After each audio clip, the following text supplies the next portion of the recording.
Variety Sports Network production. Now to your host. Good evening, ladies and gentlemen. I know it's weird. I'm back.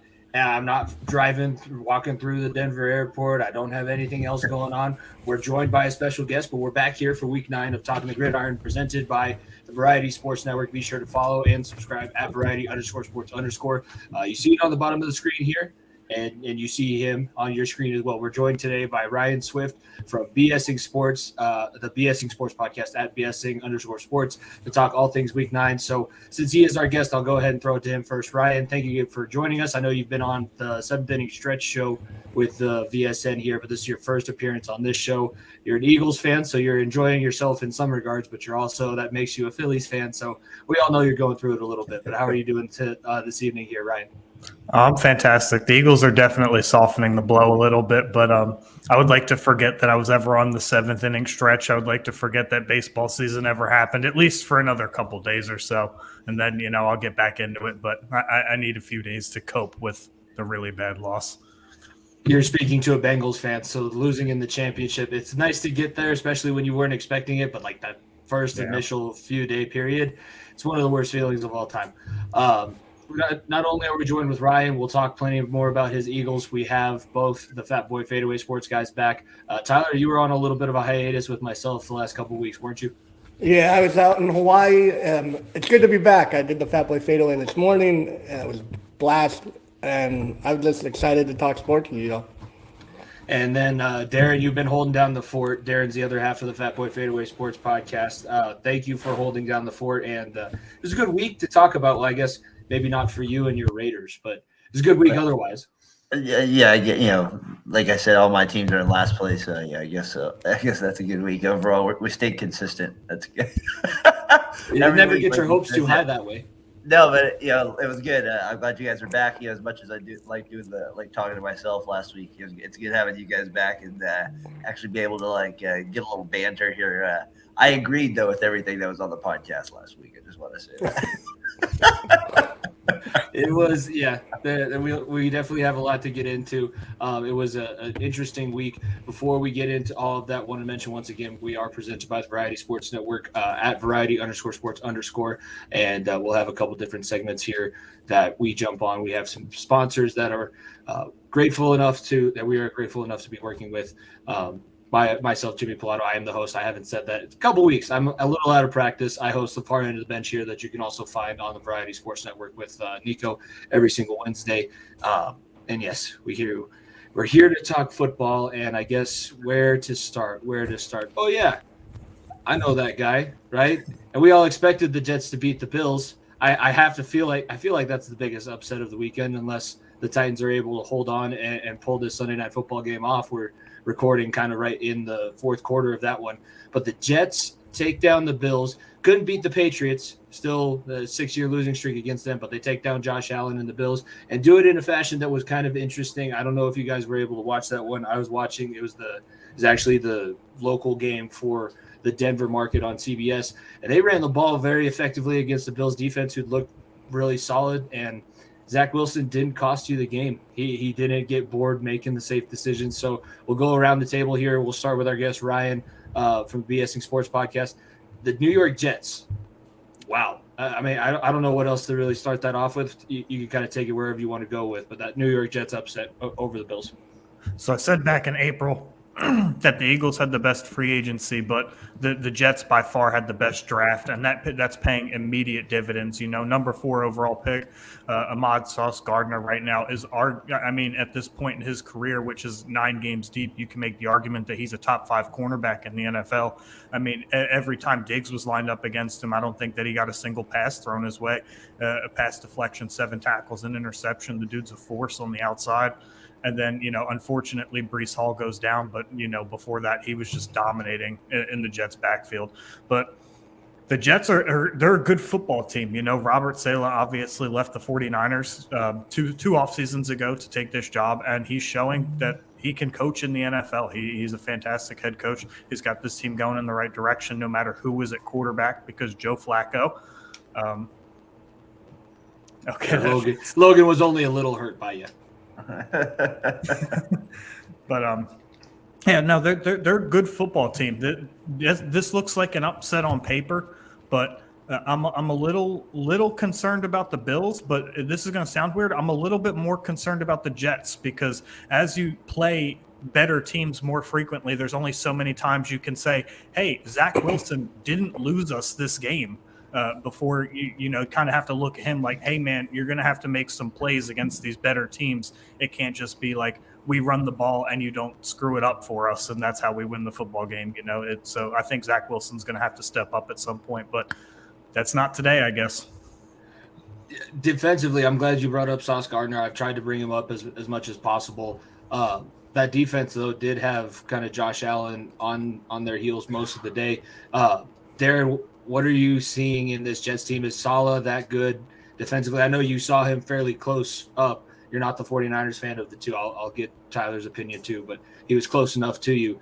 It seems like that defense is playing really well and can kind of move that team forward maybe a little bit faster than we were expecting.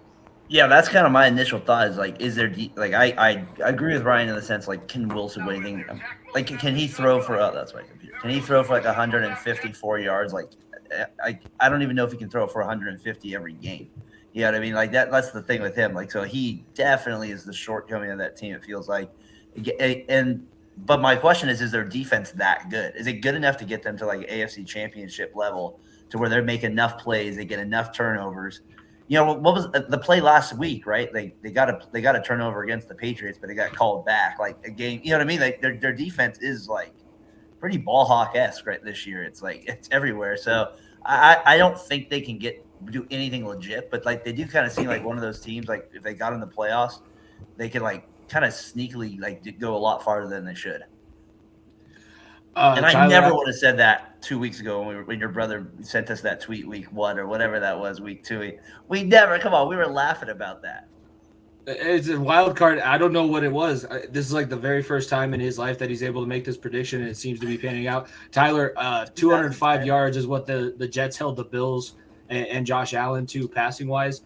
Is this sustainable? You were a beneficiary of Robert Saleh's defense. Is he a good enough defensive coach? Is this team good enough to maybe win some games, sneak into that wild card spot like we were told was going to happen a couple weeks ago? I mean, I think they are. I think that Robert Saleh's taking the Jimmy Garoppolo game plan that he had that they've had with the 49ers and Jimmy Garoppolo. Just don't turn the ball over, run the ball. Your defense has been good. You've sacked Josh Allen 5 times. You have Sauce Gardner. You have Joyner at safety. And they lost Breece Hall and they still ran for 174 yards and 5.2 yards per carry. It's just a recipe for success. If you can run the ball and you don't turn the ball over, you're going to be successful. And especially if you're getting pressure on the quarterback, you're going to be successful. I think they could sneak into a wild card. I still think the Bills will win the division. They're just too talented on both sides of the ball, like for a full 17 games. But I do think the Jets are going to be competitive, and Robert Saleh is a hell of a motivator as a defensive coach.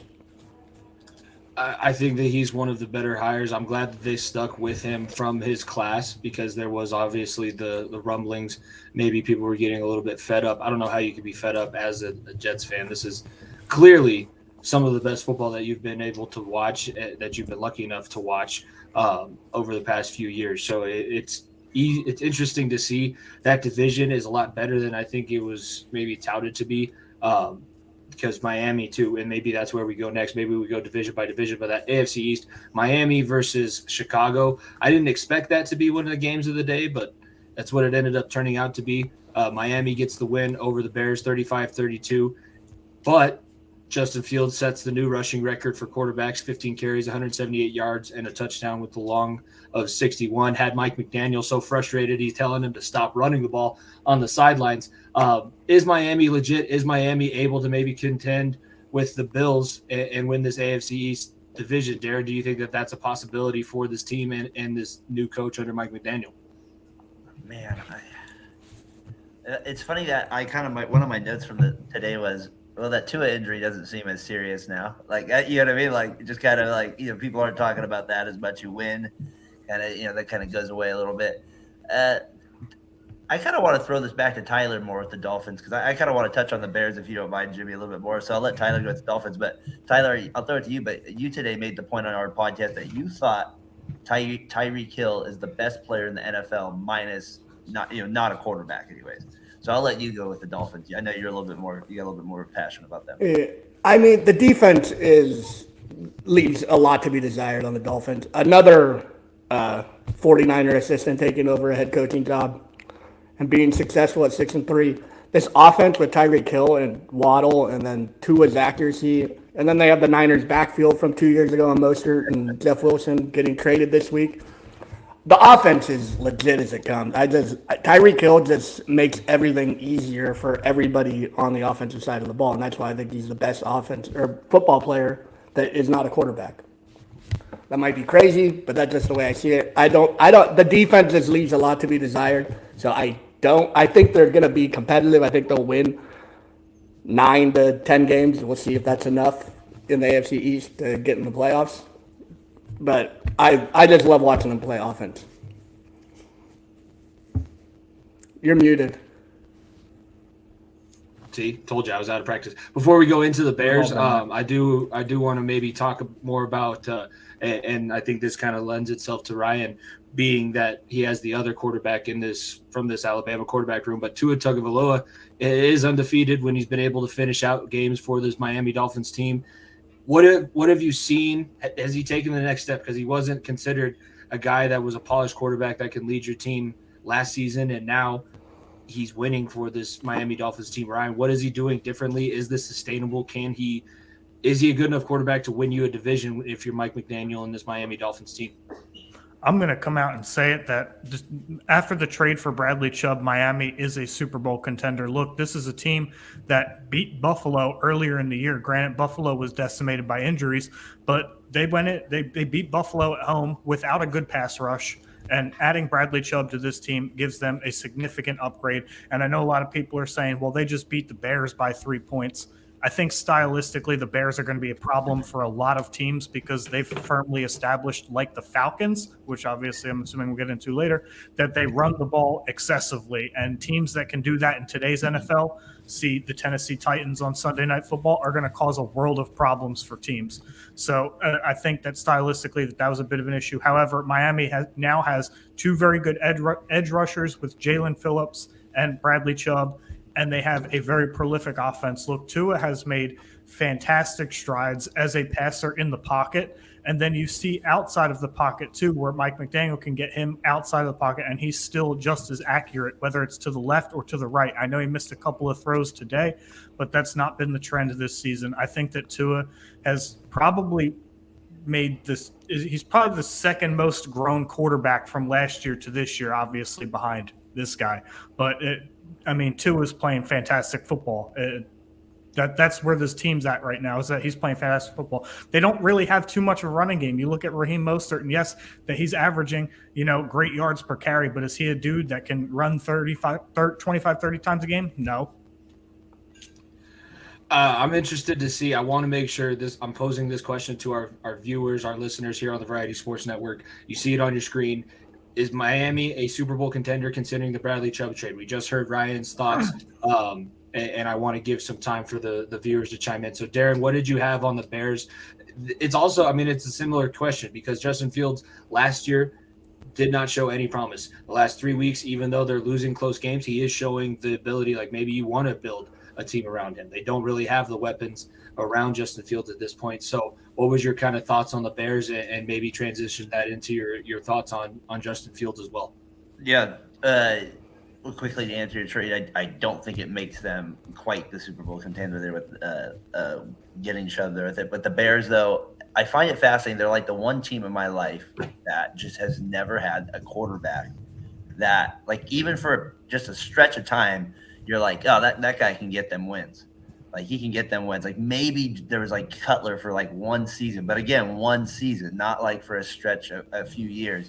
And I'm not sure – I'm not saying Fields is that guy, but watching him the last few weeks develop a little bit, if I was a Bears fan, I would start to get a little bit more excited watching him play because he does have that arm strength. And he just seems like his athleticism is – it's almost like it's in slow motion at times when he's running. I'm like that QB run he did against the Dolphins. He made that look like so simple. He just got, you know what I mean? It was just so easy strides, the way he runs, and his arm is. I don't know if he's Newton, but that's what he reminds me of a little bit when I watch him play a little bit. So I'm just kind of more as a Bears fan. I'd be excited if I was them, just that you might have somebody that can actually win you games at that position that you have never had in your whole entire fan base.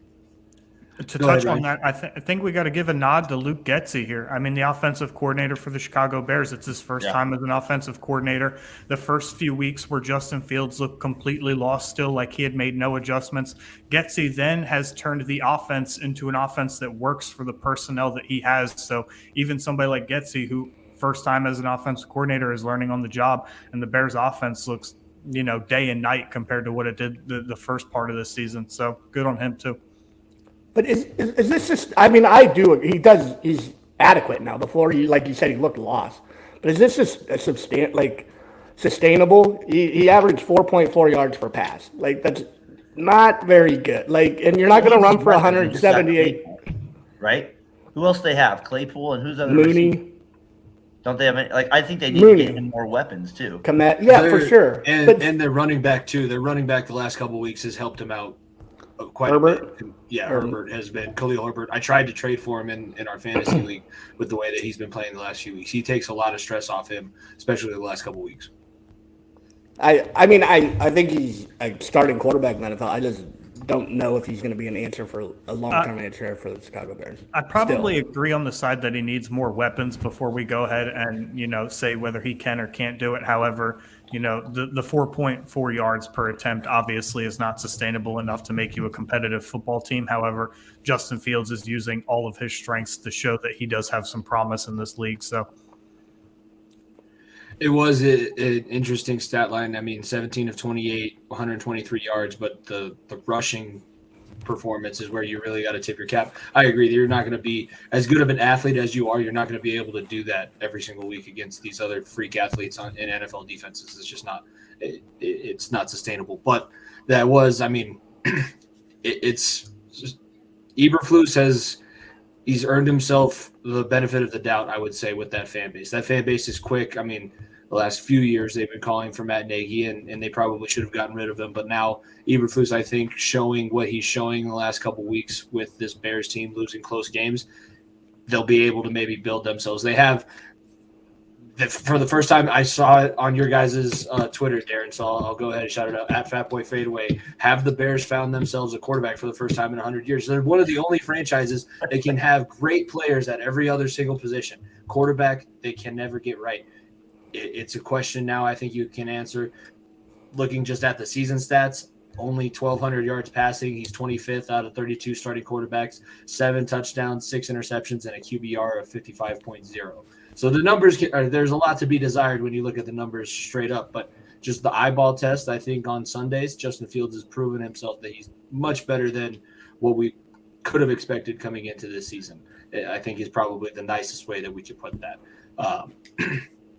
Yeah. We're curious how he does now after I said nice things about him. Yeah.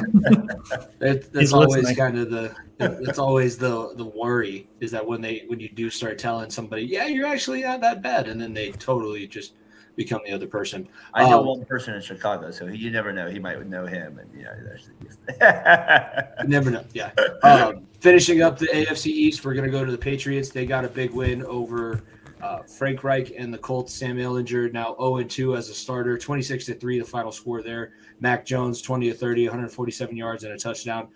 Not great, but this was you had to expect this. This was Bill Belichick against a typical, not officially a rookie quarterback, but basically a rookie quarterback. So this is kind of what I was expecting. But thoughts on New England and how they kind of sit in that AFC East?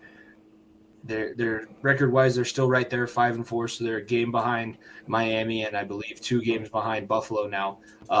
Is Bill Belichick, is this sustainable? Again, that's the question that it comes back. I guess the AFC East, is this sustainable? Are the Bills able to stay where they are? Are the Dolphins, are they actually a Super Bowl contender now? And are the Patriots able to say that they can sneak in and steal a wild card spot? What were we thinking after their win over Indianapolis? And maybe we can say the other side too. Is Indianapolis completely dead this season? Because I don't know how you can get much lower than that. Jonathan Taylor got 0 points in fantasy for I can't even count the number of weeks in a row. And I only say that because he was my first-round pick. Yeah, they got to start thinking about taking at this point. Now, real quick, and I'll let you guys jump. I have one of my best friends is a Patriots fan, so I said, "Hey, real quick, what do you think of the Patriots earlier today? Give me some thoughts." He says the defense has been great, while the offense has been complete trash.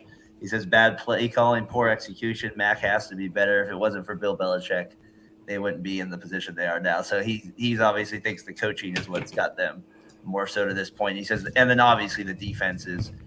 Bill Belichick has a way. I mean, his defenses are just incredible. And like the thing I always appreciate about him more so than all the other coaches is that he adjusts every game. Every game is a completely different game plan. Like he doesn't like take something and say we're good at this. He just says, what is the other team good at? And let's just figure out how to take that away and we'll adjust on the other end. And it's so smart, simple, but smart. And like he just does a better job than I feel like a lot of other people. Obviously he has to have the pieces, but man, when he does, it's just pretty impressive to watch. And they dominate 3 points, and then they got 0 against the Lions. The AFC East is way better than I ever thought. Tyler, Ryan, you guys got thoughts on either Bill Belichick and the Patriots' capability of staying in the race, or maybe is Indianapolis done for the season? I mean, the Colts are absolutely done. I think when they went to Sam Ellinger, they went to tank mode. They gave up 9 sacks. They did nothing offensively. They are dead in the water. They don't have anything going for them. Their defense isn't – I mean, it's okay. They have some playmakers. But the offense is so bad, it's impossible to play football. But, like, it's really – I don't know. I predicted them to win the AFC South, and that was a terrible pick. And, yeah, they're dead. I mean, as far as Belichick goes – he turned like these mediocre guys like Matthew Judon when he was on the Ravens, he was okay, into like one of the best defensive players in the league. Had 3 sacks today.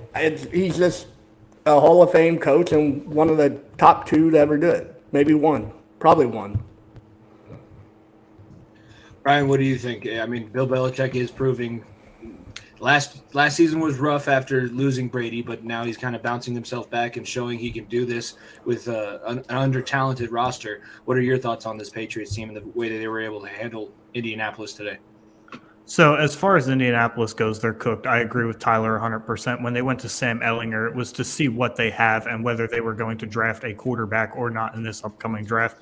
And truthfully, this is a franchise that was very obviously wildly unprepared for the retirement of Andrew Luck because they have not found a quarterback that could even remotely play to the level that Andrew Luck could have provided for this franchise.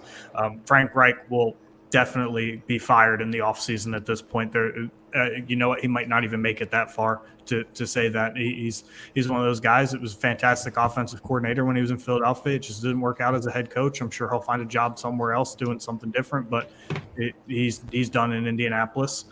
As far as New England goes, I'm going to provide a little bit of different perspective. I think that the Patriots are at best the 3rd best team in this division.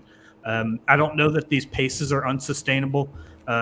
The Jets and the Dolphins have played 3 division games each, while the Patriots and Bills have only played 2. So these guys still have really yet to get into the grid of the schedule where they play each other.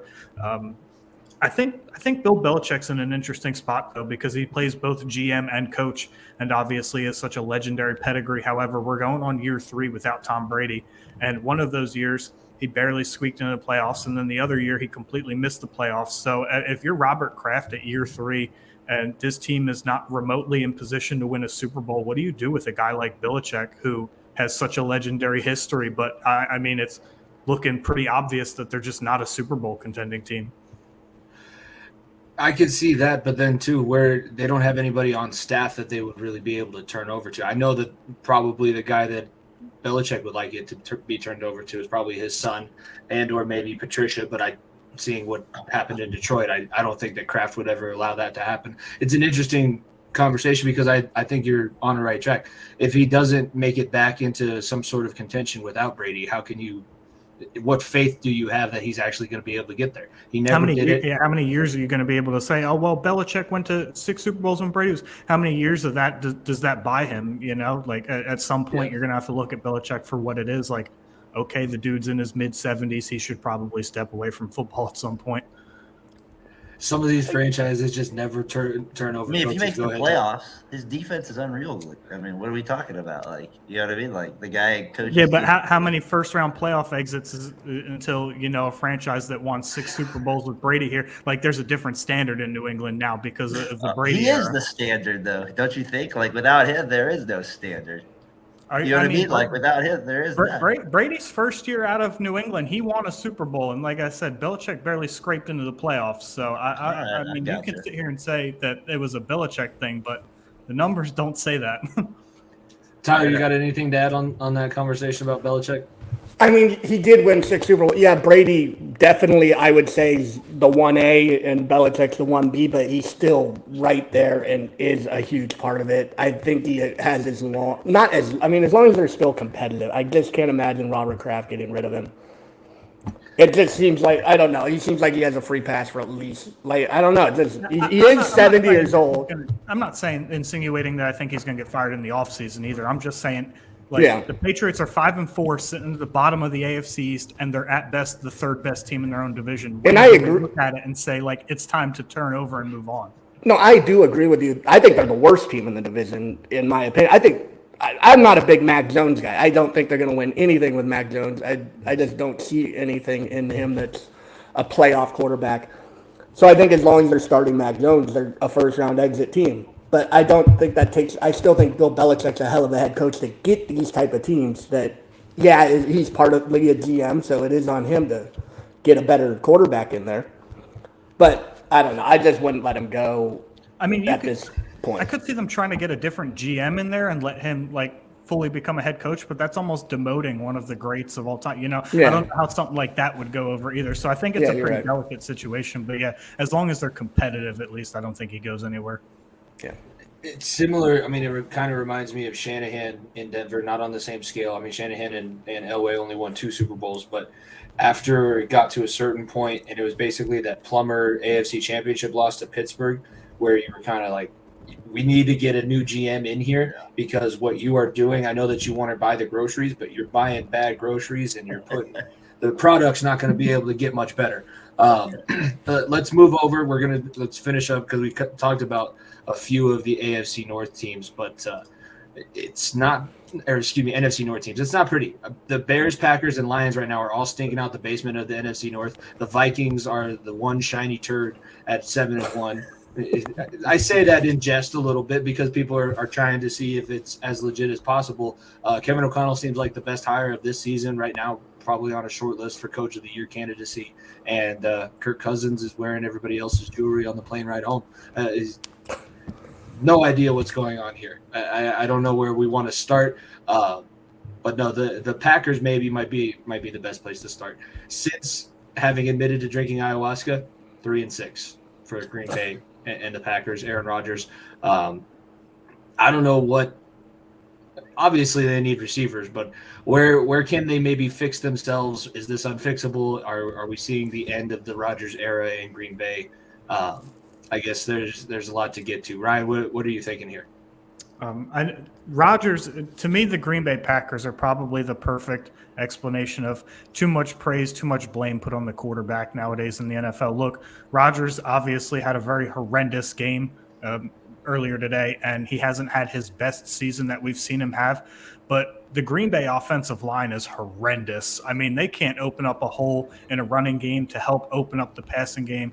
The wide receiver core there is embarrassing, to say the least. It's easily a bottom 3-1 in the NFL. And drop passes. I mean, Rodgers has put some of these throws on the money this year, and his receivers have not helped him out in the slightest. To me, this is more of an offensive line issue. And this goes into a much larger issue of this is what happens when you pay your quarterbacks $40 million a year and then you can't afford, to really help out in the other positions in the way that it needs to be done. To me, Aaron Rodgers is like the embodiment of that meme with the Ninja Turtles as babies and Splinter's carrying them. And then when Splinter gets older, the Ninja Turtles are carrying him. Rodgers is Splinter in that one. He did so many great things for so many years for this franchise, but he's not the same player, and he does need help nowadays, and he's just not getting it from a franchise that seemingly isn't willing to go as far as necessary to get him that help. See the trade deadline where they whiffed on all 4 candidates that they tried to acquire. Do you think Rodgers could do a Peyton Manning if he left Green Bay, or is he not at that level anymore? Just No, real I quick, think and then Peyton we'll Manning move was on. still playing at a much higher level when he left for Denver. Obviously, having an MVP caliber season in 2013, was it? Yeah. And then I don't think Aaron Rodgers is that good. I still think he's one of the better starting quarterbacks in the NFL, but I don't think that he's that elite, year over year top 5 guy that we're used to seeing anymore. Okay, I agree.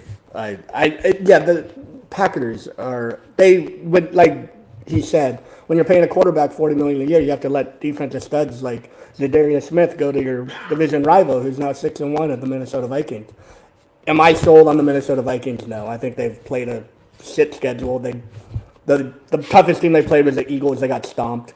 They beat the Dolphins without Tua. I'm not buying the Vikings at this point. The division's not very good in general. But But they're going to win that division by 4 games. Kirk Cousins is wearing all the jewelry and dancing on the plane. They're gonna win. One right? of the guys I follow on Twitter goes, he's the white guy on the all black AAU team on the bus ride home. I was like, that's funny. That was hilarious. He's I real didn't life even Malibu's realize that most was wanted. Cousins. Yeah. The Sunday night game's going in overtime, by the way. Ooh, there we go. Nice. That'll be. The hopefully Chiefs we'll- tied it up again. How do they do it? Yeah, they're just unreal at that stuff, man. They should have won. Harrison Butker cost them the game. He's left 4 points on the board. Yeah. Mine just quick. If we want to touch on the Lions, my last. They won. That's all, barely. They did nothing special to win that game. I don't think they deserve a whole lot of time. They got to get a better quarterback. I mean, they're just nothing. The Lions are just the Lions again this year. Nothing to it. They're on That Thanksgiving Lions again. offense, They look good, the Lions offense does. I mean, granted, the They do, Packers. but the wins, right? Like the results at some point matter too. And it's Yeah. you know what I mean? Like you're right, they do look better. Like, they're more watchable. But then you're like, well, you're still 2-6. It's like, damn, like it's like unbelievable. I thought Dan Campbell was one of the weirdest coaching hires, and after his interview, obviously he made you kind of want to run through a brick wall or do some WWE moves or whatever.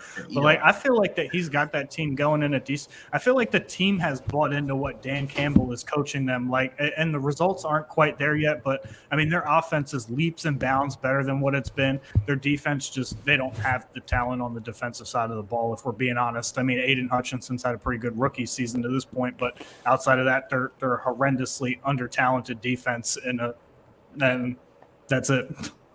Yeah.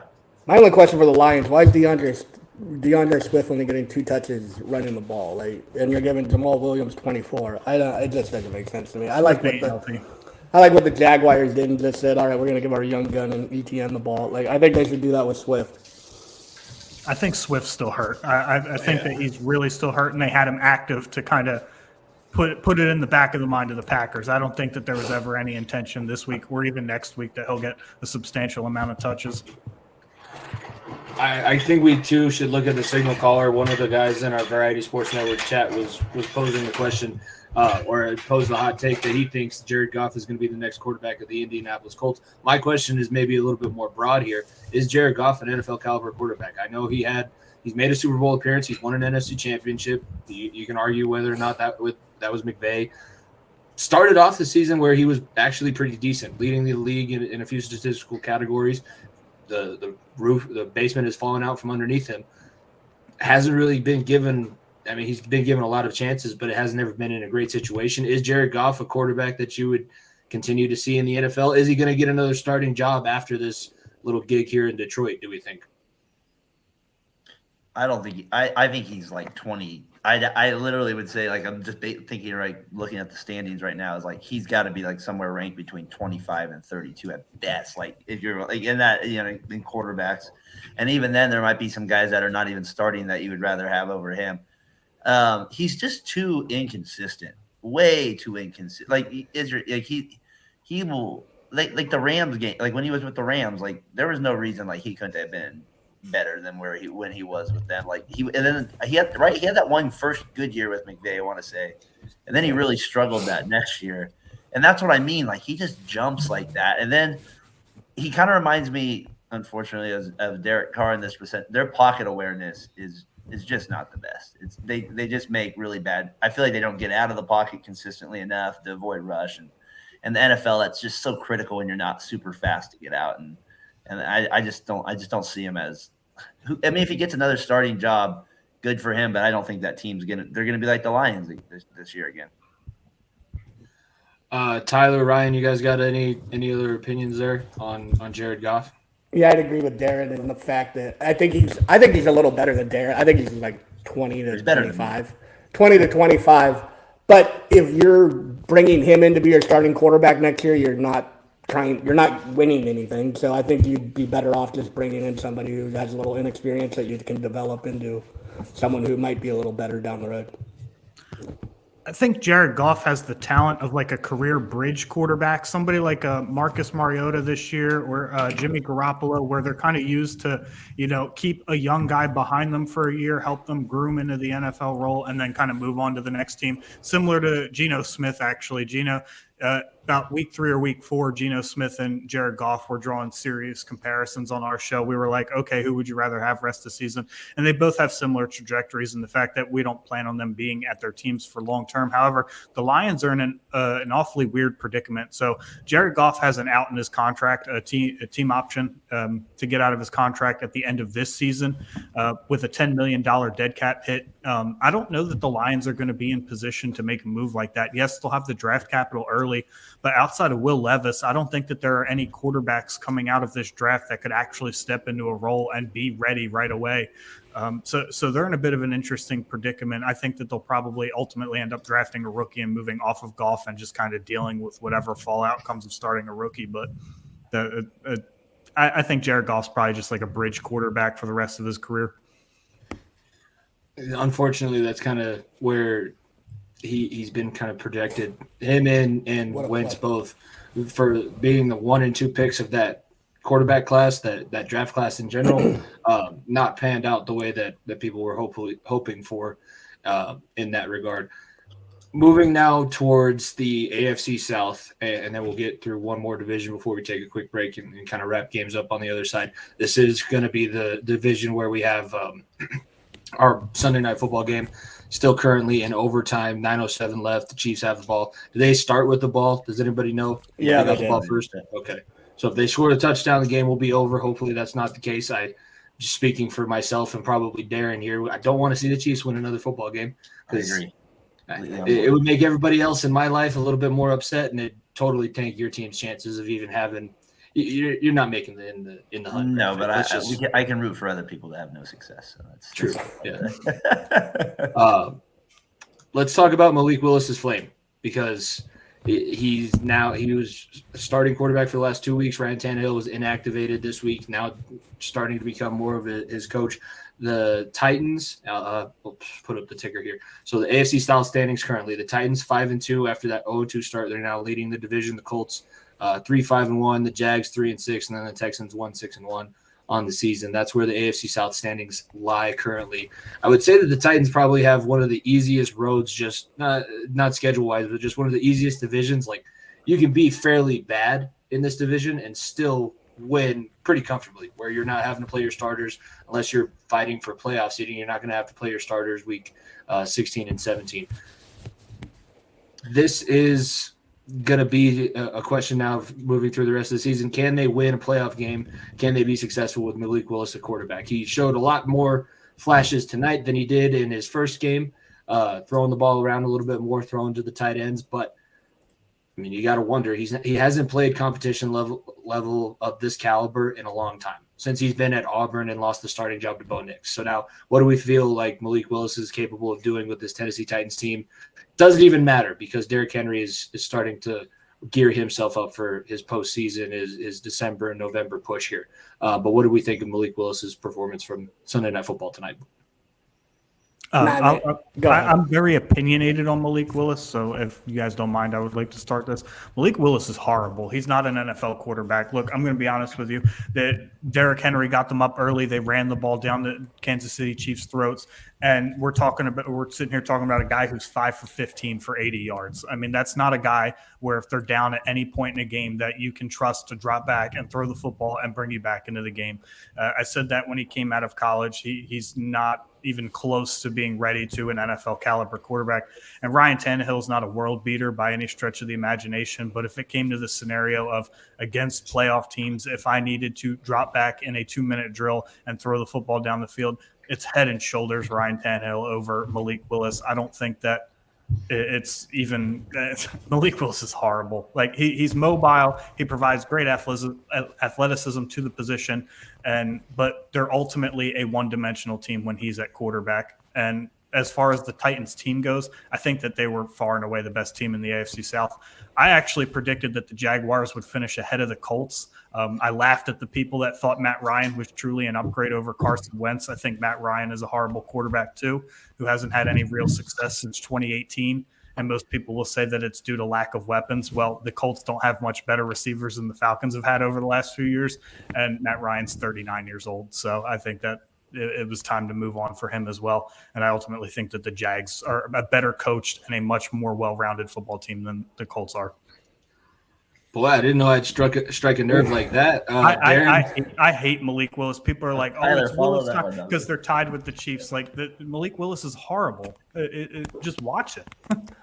I mean, I agree with you. Malik Willis is not a good quarterback, but I'd almost rather them keep playing Malik Willis because it forces you to give the ball to Henry 30 times a game. These receivers he has are pathetic. He's completed one pass to a receiver, and it's a guy I've never heard of, Haskins. Or that's not even a receiver. That's another running back. Yeah, he hasn't completed a pass to a receiver. It's all tight ends and running back. Yeah, I don't think he's ready yet. I don't know if he can develop into something. I didn't watch him much at Liberty. I knew who he was, but I just was like, oh, he looks like an athletic guy. Yeah, they're not winning. I don't think with Tannehill they're winning anything, though. So if you believe in Malik Willis, obviously you don't. But if the franchise does, I'd keep him in. Just because your best chance of winning is playing defense and giving it to Henry, no matter who's the quarterback. So, yeah, that's my opinion on what the Titans should do. I don't think it really matters, though. They're going to be a wild card now. Yeah, Vrabel's a great coach. They'll have success regardless of who's under center. Yeah, I think the Titans are. I think it's a matter of time before Tannehill's back in there. I think Willis at this point, obviously, like you said, Ryan, it does make him a little too one-dimensional. I think at this point, like some of those throws to the outside were, not the. There was one. I want to say it was like a 3rd and 5. I think there was a penalty. They might have got a first down on it, but he threw one just right into the ground. It should have been an easy completion into the flat there. There's little things like that. I'm not going to write him off completely yet as a horrible quarterback, but I see he does have some room to grow. I honestly thought Jalen Hurts was going to be horrible when he first started, and he kind of had that, like when I first saw him, like I thought he was going to be awful, like, and so like I at that point I'm a little gun shy maybe to say that, so I can't commit to that level yet because I've been proven wrong on that one. But I think the Titans overall are. Gosh, they're a team you do not want to play in the playoffs. Like Vrabel and Henry, like you just don't want to play that team. That team, like, will just give you they're like the Niners to me a little bit in the AFC, like not the same level, but just that hard-nosed team that in the playoffs, if they get the lead, what I mean is with the running game kind of edge and the defensive potential. Maybe when they had A.J. Brown, they were closer, but without A.J. Brown and these receivers are they try to play that style. They try to play that style. Where they I think Treylon Burks can be an effective receiver in the NFL. Obviously, one, he has to stay healthy, and I think he requires a little bit of growth himself. But I mean, I think Malik. I didn't think Jalen Hurts was fantastic when he first started either, but I think Jalen Hurts was head and shoulders over what Malik Willis is right now. I think Malik Willis is easily the worst throwing quarterback to have taken the field this year. I mean, we're talking against Mitch Trubisky. We're talking against anybody that's dropped back and thrown a pass in the NFL this year. Malik Willis is easily worse than all of them. What's worse? We also knew about Jalen Hurts' leadership capabilities and the fact that he was going to do things the right way from his time at Alabama. I know people might not take that into account, but the fact that he was there, he was willing to stick it out, was ready to go when Tua went back down after losing his starting job, and then what he was able to do, basically went to Oklahoma and became the de facto leader of the team, no doubt. I feel like you had confidence. You could have much more confidence in Jalen Hurts than you can have over Malik Willis, even though their style of play in the first couple seasons was similar. I have no clue what Malik Willis is going to be able to do when he faces adversity. I know Jalen Hurts is going to be able to fight through that kind of adversity as a professional quarterback, as a professional athlete. I mean, have you ever seen a college quarterback get pulled at halftime and be successful in the NFL? I was shocked when, like Darren said, I was like, no quarterback I've ever seen has recovered from that and been like a successful quarterback in the NFL. It's like, I don't know. Yeah, Malik Willis was at Auburn. He transferred and just left town so he could play. Yeah.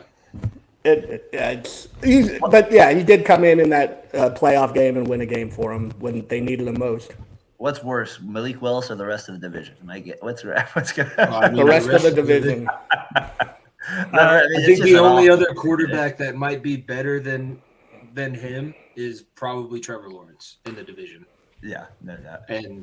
Trevor Lawrence. Yeah, Trevor Lawrence is definitely the only. I mean, Ellinger is awful, and yeah, I think as a pure quarterback, I would probably take Davis Mills over Malik Willis, but the rest of the Texans roster is just so horrible that, I mean, Malik Willis could step onto the field for the Titans and they would have more success as a team than Davis Mills with the Texans, obviously. Did Ellington go to I think Texas? he might be able to start for the Texans. I think we all might be able to go start for the Texans if we wanted to. And Davis Mills was never a long-term answer for the Texans. I said that in the offseason. Like, I mean, he was a day 3 draft pick that, just outplayed expectations because nobody had any expectations for him. But ultimately, he's not a starting quarterback in the NFL. The Texans will probably go ahead and make that apparent when they draft a quarterback at number 1 overall. Yeah, he went to Stanford, actually. He played out here. I didn't think he'd ever be the starting quarterback in the NFL for any period of time. He was the number one QB high school. prospect. Yeah, he was the number 1 high school quarterback the year that he was coming out of high school. He didn't look like it in college, man. He just looked like it. He played a at hell of a Stanford. neck. Stanford is not a football school. Yeah, Andrew Luck would disagree. That's good. Yeah, so would Christian McCaffrey. But I Look at grew Gerhardt. up 20 They minutes still away could. They from- still couldn't sell out their home games when they were. No, I grew up 20 was minutes there. away from Christian McCaffrey, but when you have that high of academic standards, you're not a football school. that's kind of how I feel like, because I'm a Notre Dame fan too, so not to get super off topic, but that's kind of how I feel like when you have the standards that Notre Dame has. It's so hard to recruit top tier athletes who are slighted a little bit in the classroom because they just won't make it. How'd I Ricky think Waters Notre get there? Dame and Miami too. Miami has those. People don't realize Miami is a private college. It takes a lot to be able to get into the University of Miami. It's all the schools that have like really high academic policies don't really do all that well. Do I have to point out Northwestern? You got to break the rules. Yeah, you got to let these kids go to college for free, even though they're not going to go to class. Why not?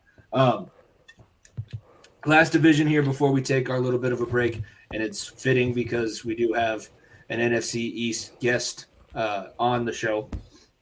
Who do you trust most in the NFC East? I feel like I know the answer from Ryan. So Darren, Tyler, I have the standings scrolling along the bottom now. It's the Eagles, Cowboys, and Giants are tied at second, and the Commanders bringing up the rear here. It's the best division in football record-wise, and there's no denying that. The NFC least is now the NFC beast once again. Who do you trust the most? Is it the Eagles? If it is the Eagles, do you have a team that you maybe can see pushing them or trust a little bit more than the rest of them? But let's go with the Fat Boy fadeaway guys first. To me, it's got to be the Cowboys are the best push for them. The defense I like their defense on that side of the ball. I like Parsons a lot. I think he's obviously always going to be right up there as a defensive player of the year candidate every year, for the most part. And another thing with them too is I feel like but the only problem with the Cowboys is that they always have this lack of playoff success. That always is this jinx, and that always kills them. But the Giants, I don't trust more. I just can't trust Daniel Jones. That's the issue with the Giants for me. Is like if you're telling me to pick between Daniel Jones or Dak Prescott, I'm still going to take Dak Prescott over Daniel Jones, and I'm still going to take the Cowboys defense for the most part over the Giants defense.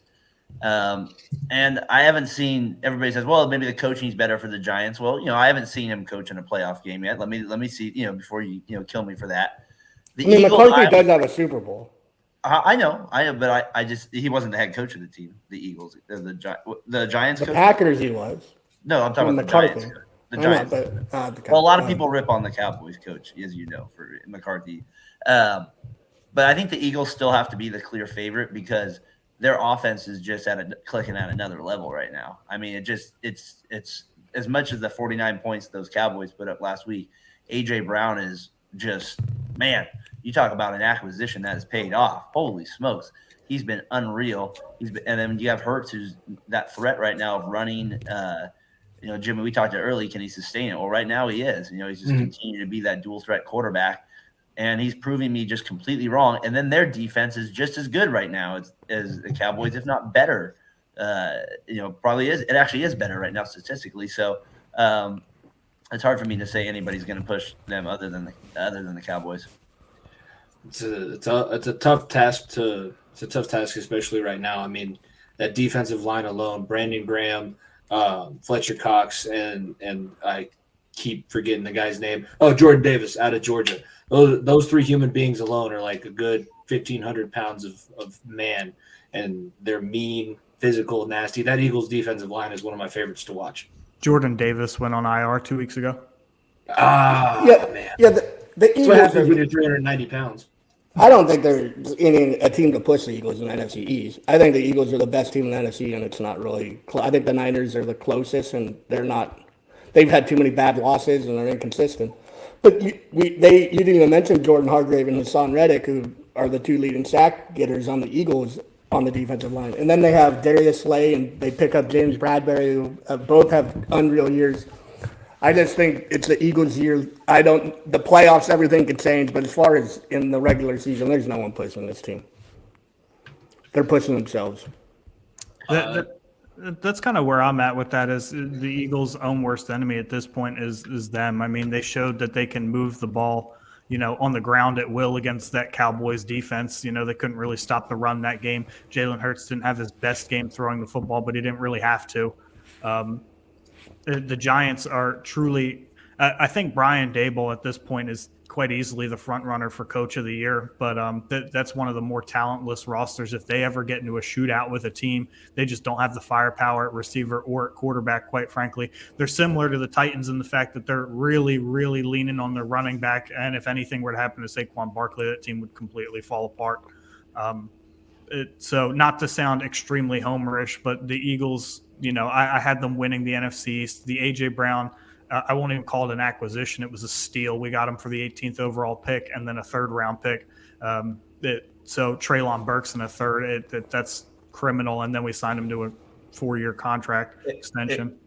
Ryan, real quick, since we're not going to talk about the Niners probably this week, are the Eagles? Do you feel like they're the biggest threat at this point to you? The Niners, the Niners, and so I've said that at this point you can't say that the Eagles are any worse than the third team in the NFC, and that's only because they haven't played a Niners team that went and got a Christian McCaffrey, which fits their team very nicely, and they haven't played the Giants yet. So I do think that they're a better team than the Giants. However, the Giants have obviously, we all thought that a lot of teams were better than the Giants, and obviously they're not. So until we play those teams, But I think ultimately that the Eagles are the best team in a very mid NFC this year. The competition seems a little bit more even in the NFC than it does in the AFC.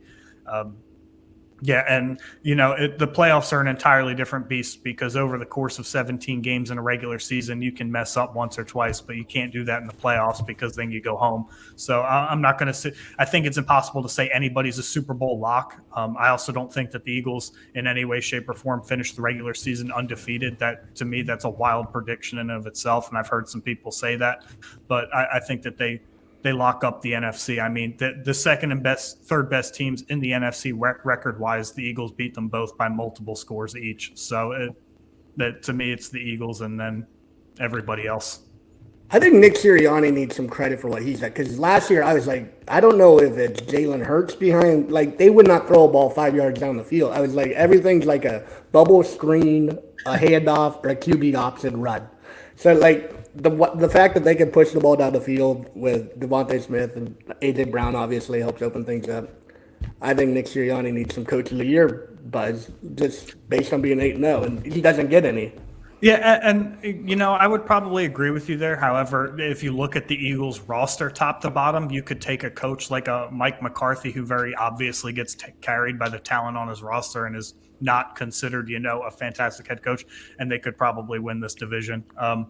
But when you look at, a team like the Giants, where everybody just kind of, their over-under for the season was 7 wins, set by, most sports books. And right now they're 6-2. So when you look at stuff like that, that's probably what gets factored in the most. But I think the Eagles just have – it's kind of like the Dodgers thing in baseball. The Dodgers are perennial World Series contenders. Why would Dave Roberts ever get, manager of the year consideration? I could manage that team to 100 wins,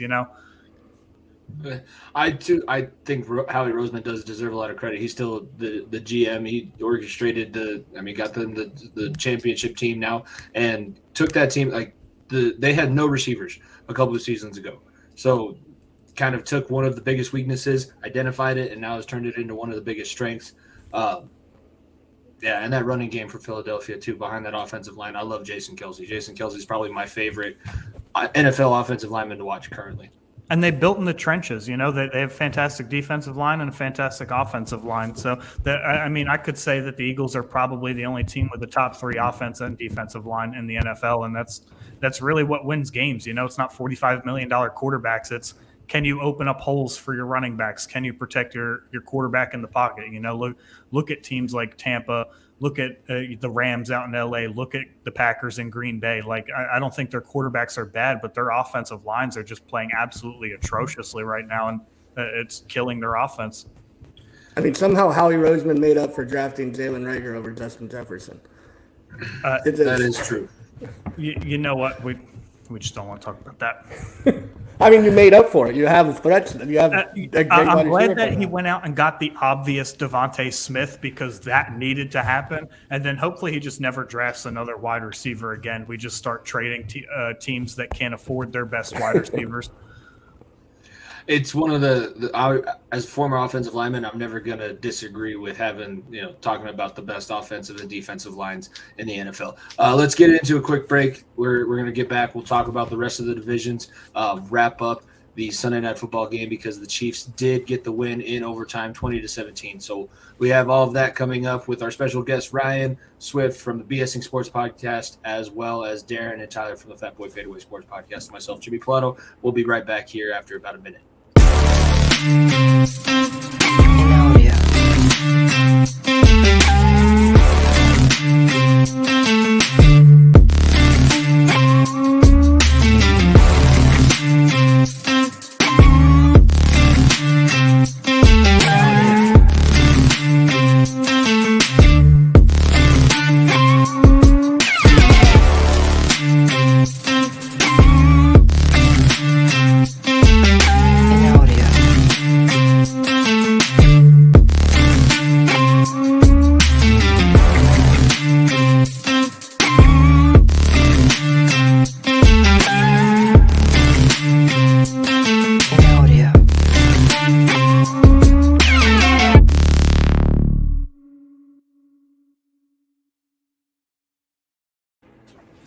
Welcome back, ladies and gentlemen, here to the Talkin the Gridiron NFL Sports Show, presented by the Variety Sports Network. Be sure to follow at Variety_Sports_. If you're watching on YouTube, subscribe to the YouTube channel. If you're watching on Facebook, be sure to like the page on Facebook. If you follow the show or follow Variety Sports Network wherever you get your podcast, these will be automatically downloaded to your phone as well. So we are here also with a special guest, Ryan Swift of the BS and Sports Podcast, as well as Darren and Tyler, our usual suspects here on Sunday Night Football, or Sunday night here on YouTube. Wow.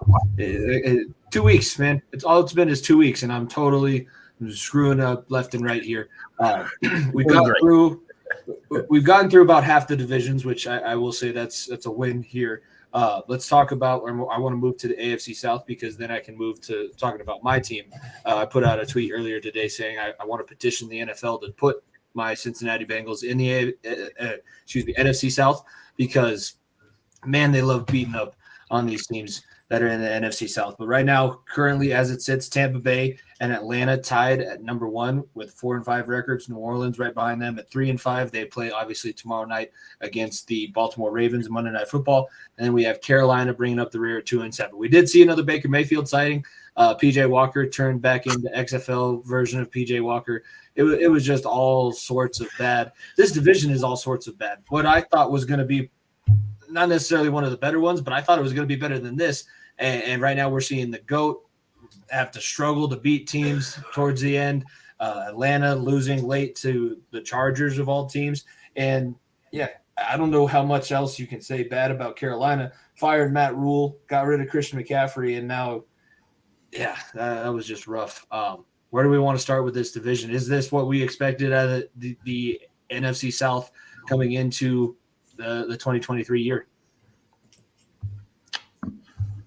I mean, it's got to be. It's the fact that the Falcons still winning. I'm trying to look it up right now. They're still leading the division out. Yeah, because they have the head-to-head over the Buccaneers. So I mean, just the fact that they're leading the division right now still just says everything. Like I never would have thought that at this point in the season that they would be leading. I would have bet everything the Falcons or the Saints or the Bucks would have been leading at this point in the year. I think by far the most surprising thing is the Bucks. I mean, I think we can all say that maybe we thought they were going to take another step down, but they have looked just lifeless on offense. And usually a Brady team, we're just so used to him just giving us a little bit more, like, taking advantage of more receivers and stuff like that. And whatever the reason, I know the Bucks have had drops and stuff like that, but the point totals are what they are. So that team's been to me the most disappointing. The Saints, Jimmy, we've talked about them enough. Like their quarterback play was going to be so hit or miss. It was either going to be 10 or 10-7, or if it was going to be 6 and 7 wins. So it's kind of right where it was supposed to be. The Panthers, kind of where they're supposed to be, and then it's just kind of one of those divisions too. So I feel like the only thing that's weird about it is this Falcons. How they're in first place with Mariota. They've had they beat the Niners, so I feel like that was their swing game for them in that division. Yeah, Tyler, what do you think about this NFC South? I mean, obviously, Tom Brady's been a little bit underwhelming, dealing with a lot of things off the field. But is this maybe Todd Bowles? Because this looks very similar to when Todd Bowles was a head coach the last time as well. I mean, it doesn't look pretty. It's struggling all the time. You're having to rely on a defense that's not playing all that great, and your offense struggles. What are your thoughts on this NFC South? Yeah, it's pathetic. It's very bad. I don't think any of these teams, except for the Bucks, have a chance in the playoffs. And I just say that because if Tom Brady's the quarterback in the playoffs, I'm going to give him a shot. He threw the ball 58 times today for 280 yards, and 60 plus 56 is 126? No, 116.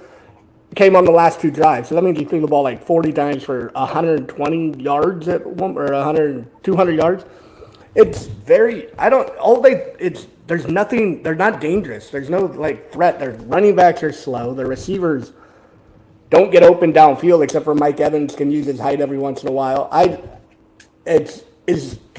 they hurt? I don't know. The defense I still think is pretty good. They've had bad stinkers.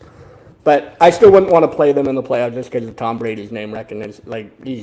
I don't know. He has the Maybe magic. the Falcons are the best team. And I'm not taking Marcus Mariota. The defense isn't that bad on the Bucs. They have playmakers. The Bucs will win this division. The way the Falcons lost today. A fumble. They deserved it after that one, though. Yeah. They deserved it after that one. They had it coming. Sorry, Ryan. So the Buccaneers are kind of in the same predicament as the Rams and the Packers. I mean, when those three starting offensive linemen went down for the Bucs before they even took a snap in the regular season, you could kind of smell the blood in the water, and the Sharks were circling on them. You touched on it perfectly, Tyler. You said the perfect word, slow. The Buccaneers do not have anybody with speed at any skill positions. Fournette, slow. Evans, slow. No tight ends. Julio Jones, slow. Godwin hurts his hamstring if he runs too fast. I mean, they don't have any speed. They can't push the ball down the field. And when you can't do that, you end up with results of 40 passes for 120 yards. And combine that with the fact that they can't protect Brady for more than 2 seconds at a time, it's a recipe for disaster. So, look, Brady, again, not having his best year, kind of like Rodgers, but I'm putting this more on the offensive line than anybody. When you can't push the ball down the field because you can't protect Brady, or you can't open up a hole for Fournette to even run the ball, your offense is going to be horrible, and that's exactly what the Buccaneers' offense is horrible. So I'm more surprised that the Bucs are 4-5 than the Falcons are. I think that the Falcons have an established identity, and that running the ball is going to cause some problems for some teams. But you know, if it comes to the playoffs, I'm taking the Bucks here. I don't think that any other team has a shot because when it's the playoffs, it's a different season basically, and I'm not going to bet against Tom Brady. So, Well, it's time for the obligatory Brady debate. Does he play another season after what we're watching this current year? Obviously, thought the retirement lasted all of 3 weeks.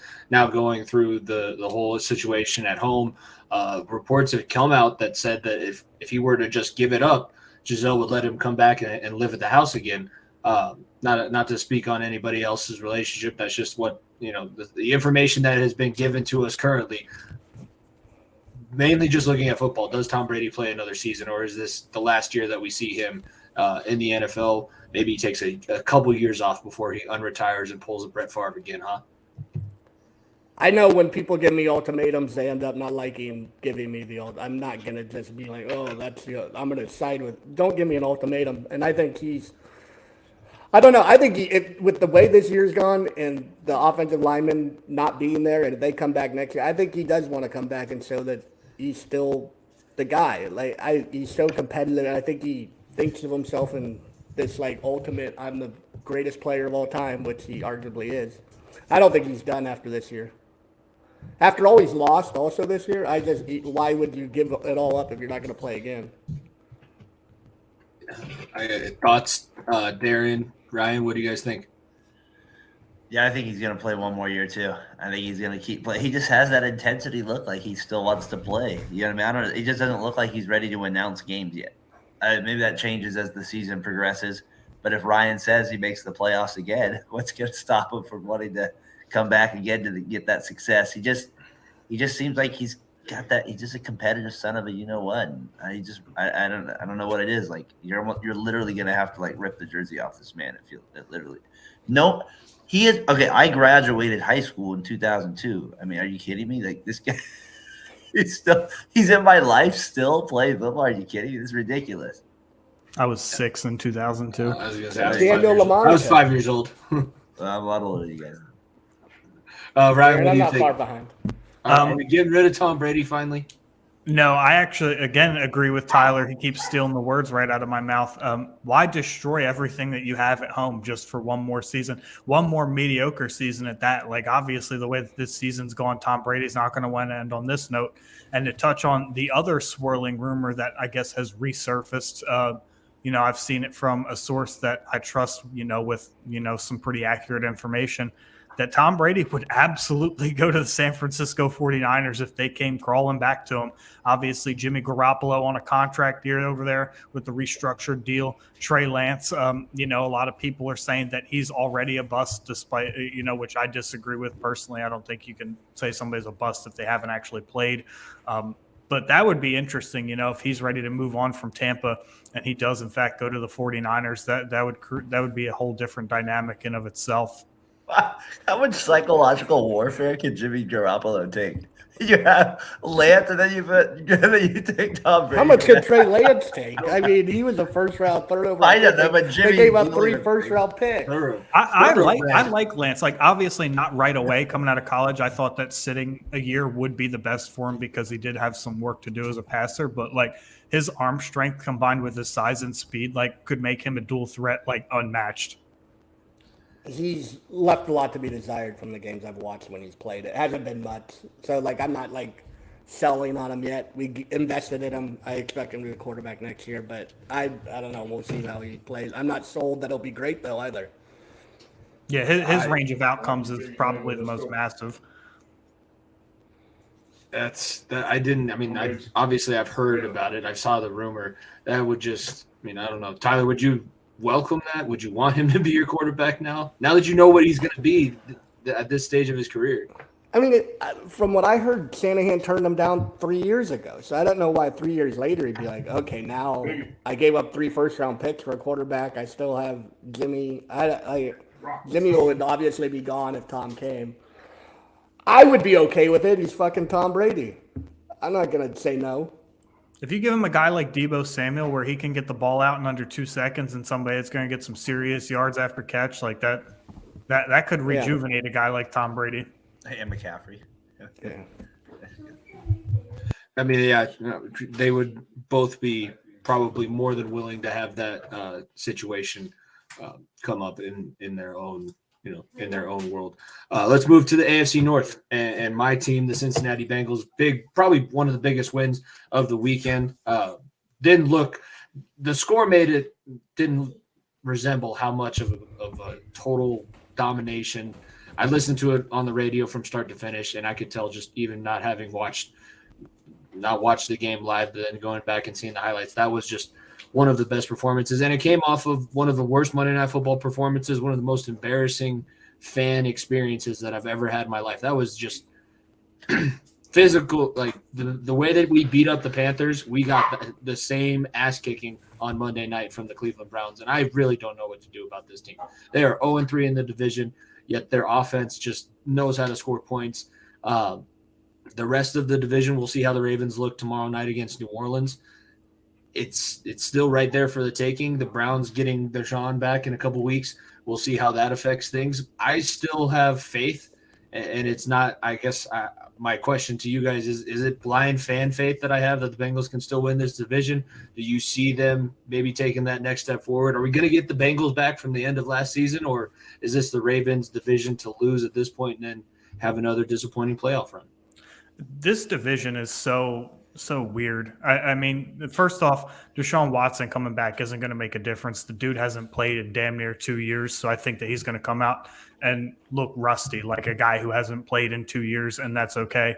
The Ravens, I mean, if the entire rosters are healthy, top to bottom, I think that, the Ravens might have a slight edge. However, one, they're banged up, and two, they can't I don't know what's going on with Harbaugh, but they can't seem to hold a lead in the fourth quarter if their lives depended on it. I mean, they've been up 10 points in every single loss that they have on the season. So that the Ravens got their own issues. I think that the Ravens are handing the Bengals this division on a silver platter. But, like you touched on last weekend, it rose a lot of questions of, can this team, be effective without Jamar Chase being on the field? And then, they just come out of nowhere this weekend, and Joe Mixon resurges as the guy in the offense. And they have so many weapons on that team. I think they should be better utilized, in my opinion. Now, granted, I think Zach Taylor is a fantastic coach. I don't know who the offensive coordinator is in Cincinnati, but I think that, the schemes without Jamar Chase could be a little bit more consistent and a little bit more towards the talent that's on the field. That was the question, too. Like, why on Monday Night Football did Joe Mixon have 5 carries and you have 10 carries total as a team? That just makes no sense. 25-0 off the rip kind of takes away the running game a little bit, though.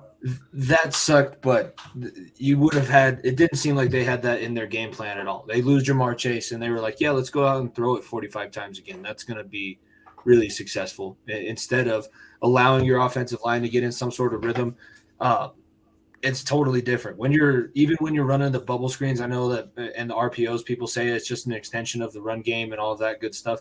When your offensive line isn't run blocking, it's hard to set a tone. They were able to set a tone today. And the Panthers' defensive line has some big guys that were in it. Derek Brown is a monster of a human being and absolutely had nothing for the Bengals' offensive line. And I think actually came out of the game later on in this. So, Darren, Tyler, where are you sitting on the AFC North and basically the 2-team race that it's going to be between the Ravens and the Bengals? I think the Browns are still in it. Come on. They have the best defense in the whole division, in my opinion. When you have Myles Garrett and pass rushes, if you can get to the quarterback, and Myles Garrett gets to the quarterback better than anybody, or close to anybody, and then if Watson just can be adequate, better than Brissett, like I think he will be. I don't think he's going to be superstar Deshaun Watson from the Texans, but and they have Cooper, they have weapons, they have Chubb, they have Hunt. And Njoku's taken a little step this year. The Bengals, I feel like they beat up on the shitty teams, and then when they get smacked in the mouth a little bit, they kind of have a little trouble. And if Jamar Chase doesn't recover from what he hurt his hip, he has a hairline fracture and a torn ligament. He's too explosive for his hip. Yeah. So if that's an injury that normally takes some rest, and playing in the NFL, you aren't afforded that during the regular season. So we'll see how he comes back. I hope he comes back good for my fantasy sake, but we'll see. They need him to come back. I just don't see a world where Deshaun Watson plays exponentially better than what Jacoby Brissett has played, because he's played pretty good so far this year. I just don't think that the Browns are, an all-around fantastic team. I think they do have the best defense in the division, but looking at this division, I don't think that that's really saying a whole lot. I mean, especially because TJ Watt when the hell is he coming back? Yeah, but do you trust Kenny Pickett? He's no better than. Oh no, the Steelers Watson. the Steelers are terrible. I was just specifically referencing yeah. defenses. No, I can't tell you how happy it makes me that the Steelers are last in this division. Darren, what are your thoughts? You guys you guys touched on pretty much everything. Tyler, I agree with him. I think the Browns are still in it. And I think we can't. I mean, that you're getting Watson there. And the thing with the Ravens this year, I mean, when you're blowing games like that, that's not like I'm not going to get behind you for right now. Like that's not something and we've talked about Jackson before. Like when it gets to crunch time and him being a consistent thrower, that's where he gets iffy. And then the thing with the Bengals, you look at their plus minus, you're like, oh man, this team's doing great. But you look at the games and the box score, they've the 2 games that they've won, they've destroyed those 2 teams. So it kind of gives you a misleading stat there. The Chase injury definitely worries me. It's just the depth that he gives you guys. I know Higgins is still good. And then the Panthers, just a little thing. You knew Mixon was on the field, right? Like you knew, right? He played football, like 5 touchdowns. Are we kidding me? I mean, that's just ridiculous. Let alone franchise record. Just ridiculous. I mean, are you kidding me? So if I had to pick, I would take the Bengals to win the division, just because they have that 2-game lead over the Browns right now. But I do think the Browns will make it interesting. And I just don't trust the Ravens. I would usually always take the Ravens, but I just something about them I don't trust this year. I guess I shouldn't say that the Browns are out of it, but I don't think that the Browns are in it because I think they're a good team. I think the problems that the Ravens and the Bengals have displayed this year will kind of keep the Browns hanging around more than they should. I don't think that to me, the Bengals at this point in time, as the way all rosters stand, are the best team even without Chase. They just haven't – I don't know what their issue is. They just can't figure it out in divisional games. Zach Taylor said that sucks. he liked Zach Taylor. You've been iffy on him, though. Zach Taylor sucks. Yeah, so there you go. I like Zach Taylor. I mean, I don't think he's like a fantastic coach. I think last year was a little bit of like a Cinderella type thing, but I think that he's okay. He lost us. He's lost us all the games that we've lost this season. It's his terrible no adjustment to the play. Like, how do you lose to Cooper Rush in the first week that he was the starting quarterback? I get it, but that shouldn't have been a thing, especially with the talent that this team has. You can't tell me with, like you just said, this is the best. If you just look at the roster, even without Jamar Chase, they should not have lost the 4 games that they've lost. It's the guy at the top making bad decisions. I guess I'd say I'm a little disappointed in their defense too, because I mean Zach Taylor's a defensive guy. I mean he was the middle linebacker for the Dolphins for years. So. And I don't know. I mean it's That's crazy the same too because Zach Taylor. Yeah. Not the Holy head coach. shit, my mind is blown. Not the head coach. No, I'm just messing. I just wanted to see if that's anybody Zach Thomas. That's Zach Thomas. All right. No. Fuck. He got a hair job. What the hell happened? That's not the same guy. No. I just wanted to see if anybody would fall for that. No, Zach Taylor. I just thought it was because obviously okay. you watch Zach Taylor all the time, Jimmy. So I'm curious, And then he said he liked, it's just, because I kind of like him at times too from afar. But obviously, the playoff run was great. Like last season's playoff run was fine, and then he showed up this season, and he's the same old Zach Taylor from 2 seasons ago, where we had back-to-back years where we're picking in the top 5 of the draft. Do you have the Bengals winning? The Bengals roster 2 years ago was not what the Bengals roster is now, though. That's true, and it's still. I mean, I still don't feel like this team is going to run away with the division like they should. They should be. I mean, they should be up there with the Vikings, the Eagles, the 49ers. This team is talented enough to be 7-1, 6-2, and have the sky be the limit. It's just not going the way that things are supposed to be going, and could it be the players maybe buying into their hype? I don't know. I think not playing your guys in the preseason, that's a coaching decision. All the teams that did that have sucked and have paid the price for it this season.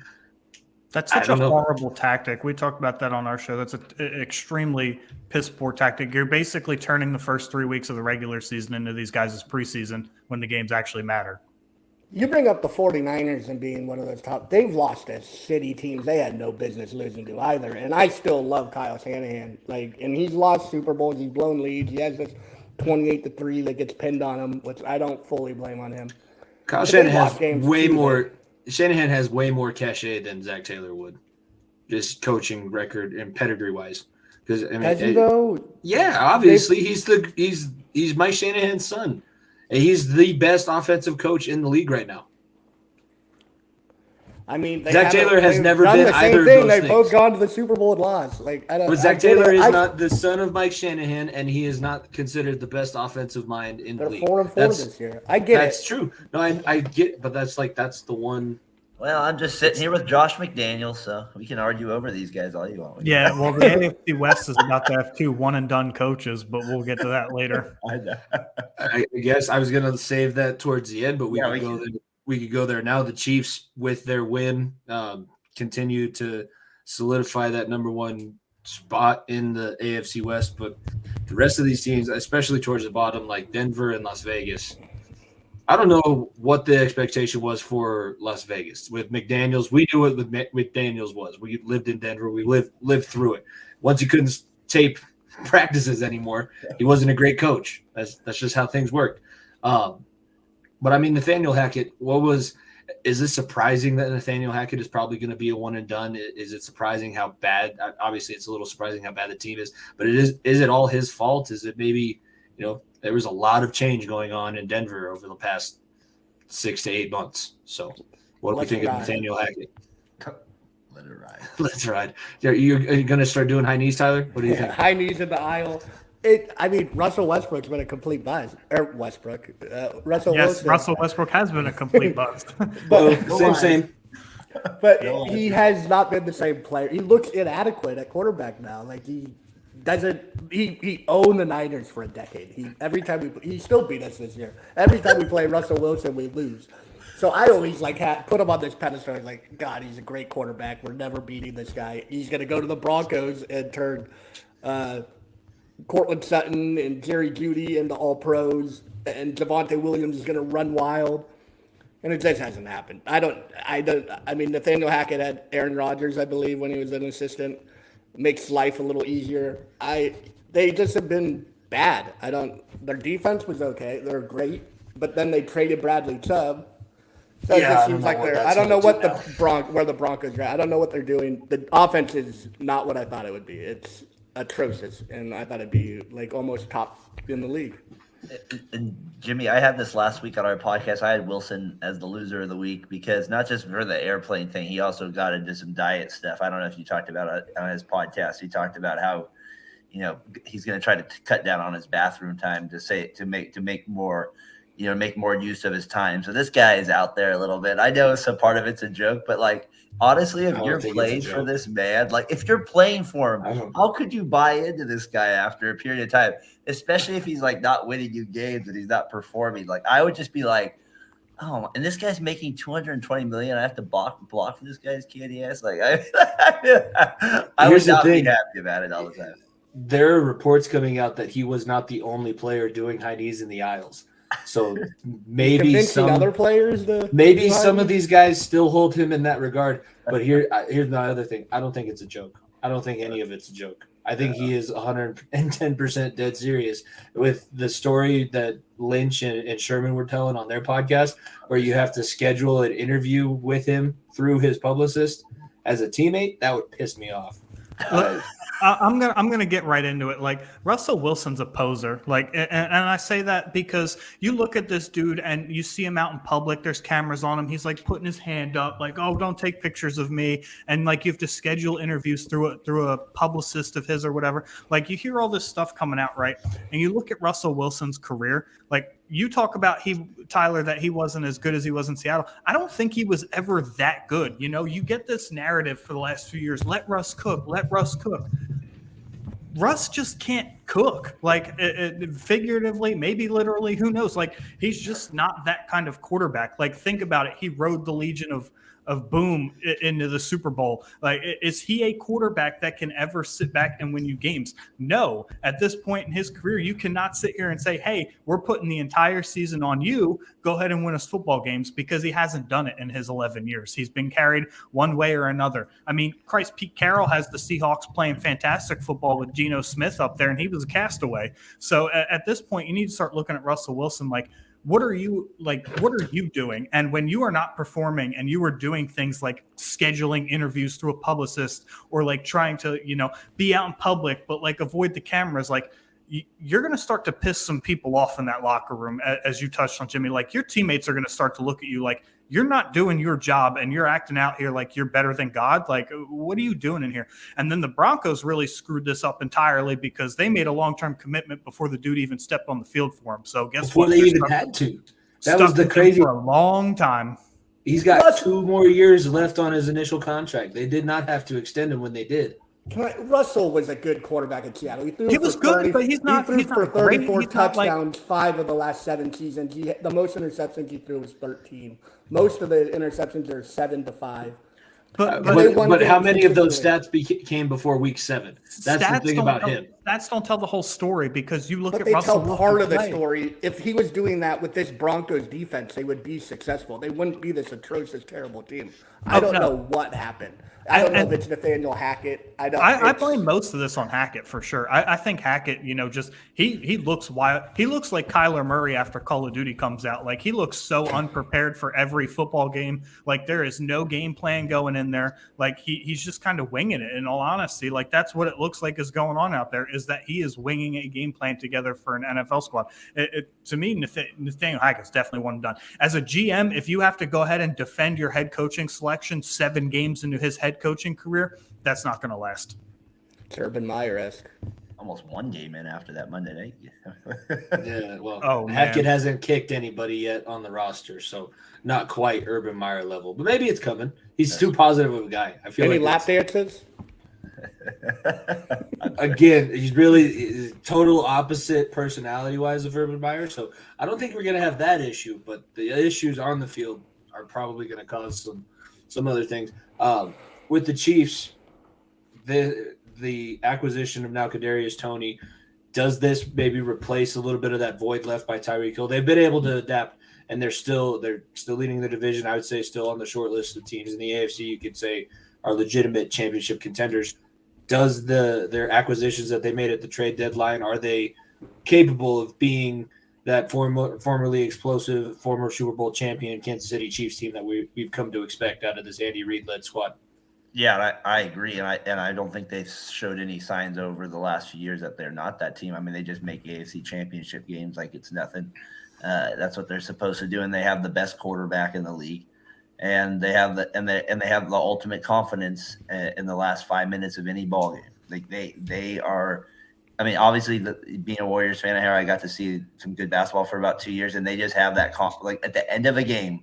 They have a stretch. They just know they're going to pull it out, and and it doesn't mean it always happens, but they just, with Mahomes there, they have this belief. And if you look at some of their wins, I mean, that's just proven. It proves out. They don't even play well sometimes, and he bails them out. Like, look at today. It's just somehow their defense comes up with a big stop when they need it, and then when you give Mahomes any time, he's gonna kill you. And so to me, the Bills and the Chiefs and the Eagles are by far the favorite, but just in terms of this division, the Chiefs are they're just superior to another level. Nobody can compete with them right now in the division. I think we can kind of transition now into the last division that we haven't talked about, the NFC West too, because the Chiefs are pretty much that's the only story coming out of the AFC West. The Chargers got to win. Can I just say real quick, the Raiders, just real quick, I was trying to save you. I mean, no, real quick, just want to say, like, obviously being a fan for as long as I have been, like, just a typical. My dad came over real quick today. He's like, unbelievable. Like, he's like, how many? This 30 years of this happening? Like, it doesn't matter. 17-0. You know they're gonna lose it. Like, you just know Carr sucks. Adams looks unstoppable. Like, it doesn't matter. Like, no team knows how to lose better than this team. I just want to make that perfectly clear. Like, they piss me off they're just so frustrating. Tyler, like, I just don't even know where to start with this team. Like, they look so good, and then they blow it. They never can figure it out. And we talked about how the Bears have no wide receiver. I'm going to say it till the day I freaking die. The most important position in defense is middle linebacker. That's how I feel.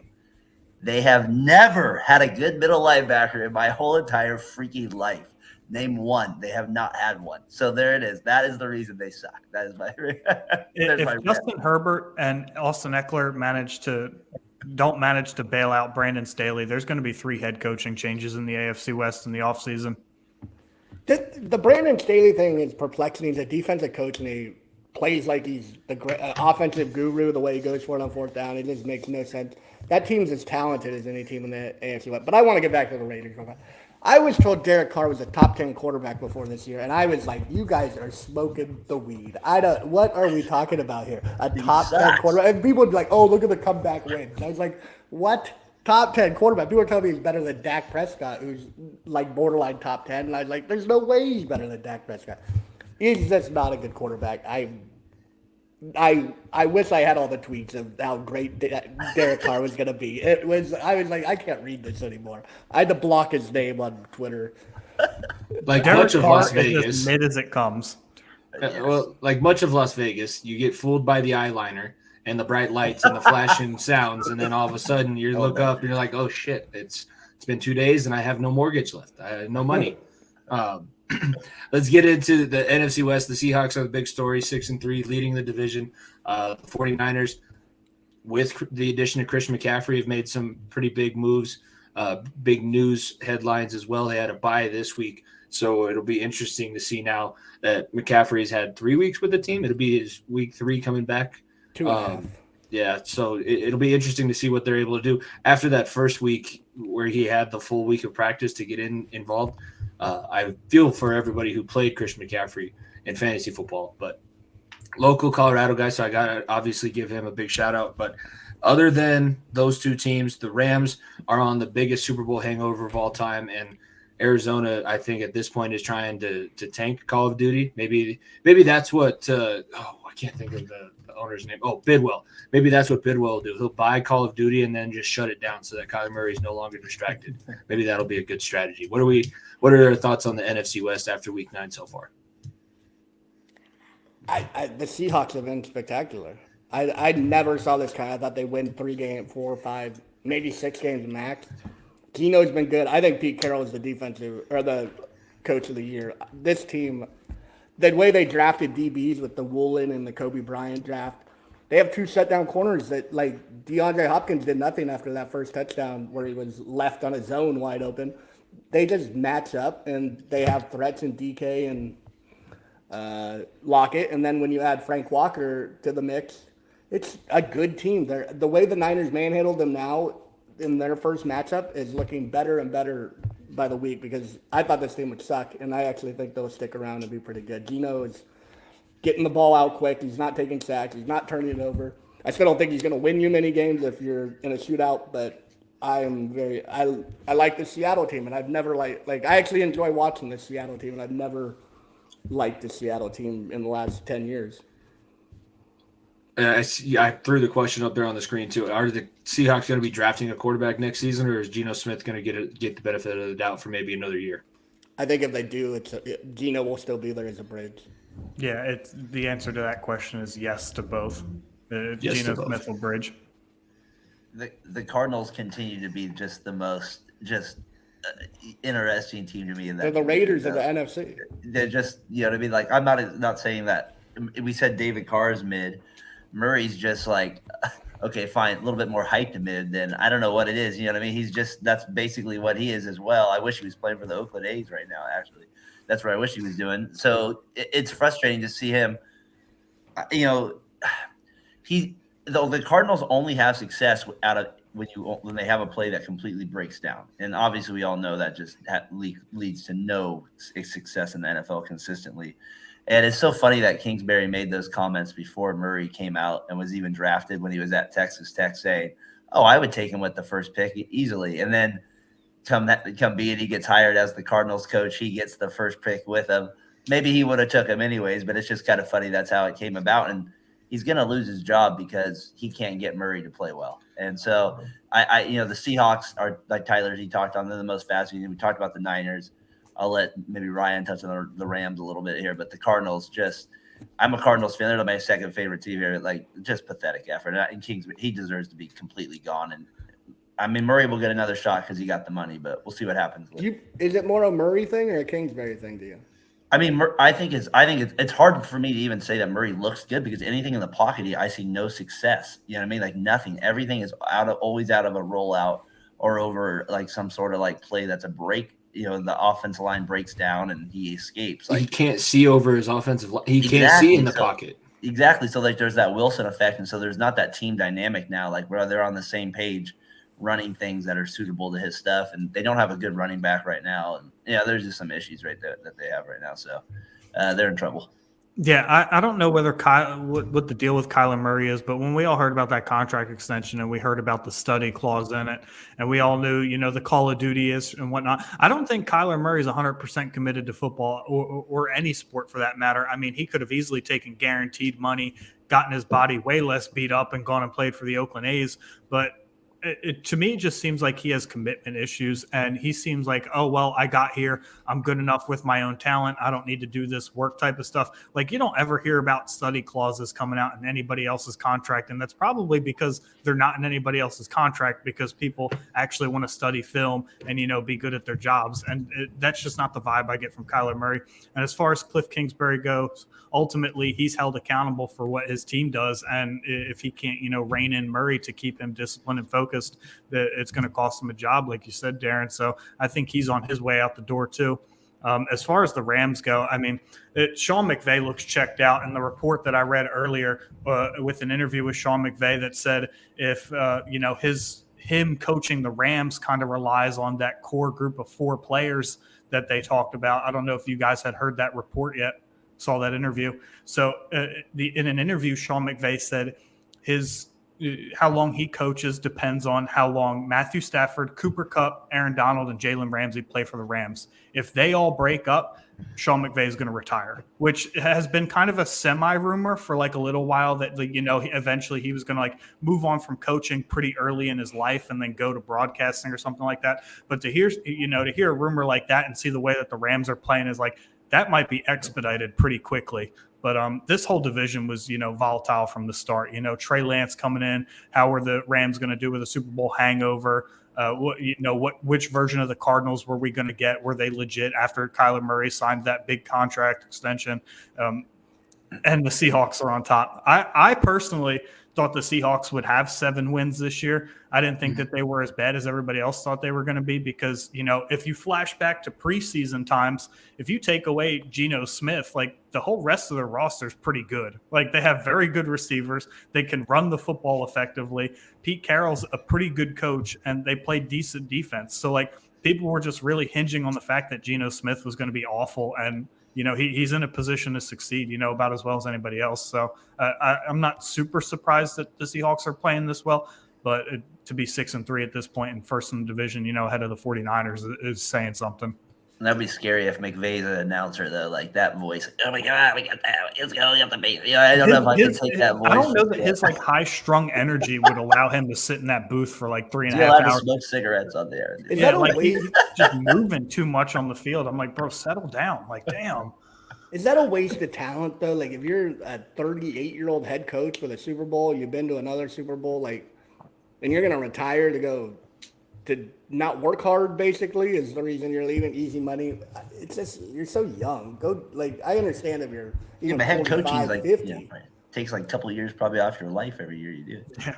But if you're one of the best at something that gives you all the, I don't know.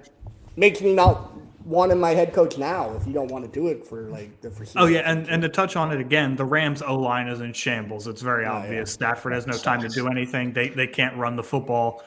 They dearly miss Andrew Whitworth, probably more than any. I know that the Bengals probably miss him. I know how they feel. I feel they're paying really hard. The Rams offensive line went, from playing really good football to looking like arguably the worst offensive line in football. So to sit here and blame Stafford for everything, yeah, he hasn't had a great season either. But again, like Brady and Rodgers, it can't run the football because your offensive line can't block. What are you supposed to do? I think it's a good spot now. Let's get into our Monday Night Football predictions, boys. Let's wrap this up and get our predictions so that everybody can go. I have to get up and teach a class tomorrow. I know Darren, you're probably in a similar boat, so we'll wrap things up here. The Baltimore Ravens 5-3 going to New Orleans, the Caesars Superdome. Now to play the Saints, who are 3-5 on the season. Baltimore's favored by 1.5. The over/under is 46.5. The Ravens struggled with leads so far in all of their games that they've lost. They've had at least a double-digit lead. The New Orleans Saints are wondering whether or not it's going to be Andy Dalton / Taysom Hill / Jameis Winston / whoever the hell else you can possibly play at quarterback. Dennis Allen has no idea who's going to be under center. Predictions for Monday Night Football. Let's go ahead. We'll let our guest kick things off. Ryan, Baltimore, New Orleans. Who are you predicting walks away with the victory on Monday Night Football?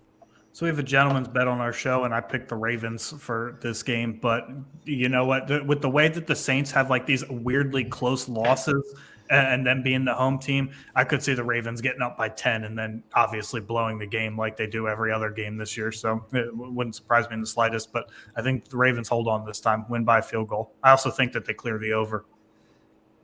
Darren, what are your thoughts here? I'm taking the Saints. I'm taking the Saints to win this one. There's no good reason. The NFC South is the weirdest division. We just talked about it, and I could see the Saints winning. And the Ravens, I just don't trust them this year, and I think I can see them losing this, making that division even closer now with the Bengals. So I'm going to take the Saints. And the Monday night crowd in New Orleans is usually pretty good. So I'm going to take the Saints in this one. Tyler, your thoughts? I have no idea what's going to happen in this game. It's such a weird. These two teams. It's a weird matchup.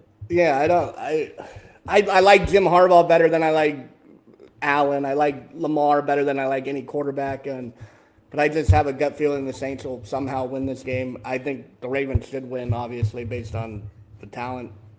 But I think Cameron Jordan and who's the other? They have another pass rusher. I can't think of. The guy from the Bengals. Wasn't he with the Bengals? Hendrickson? Trey Hendricks.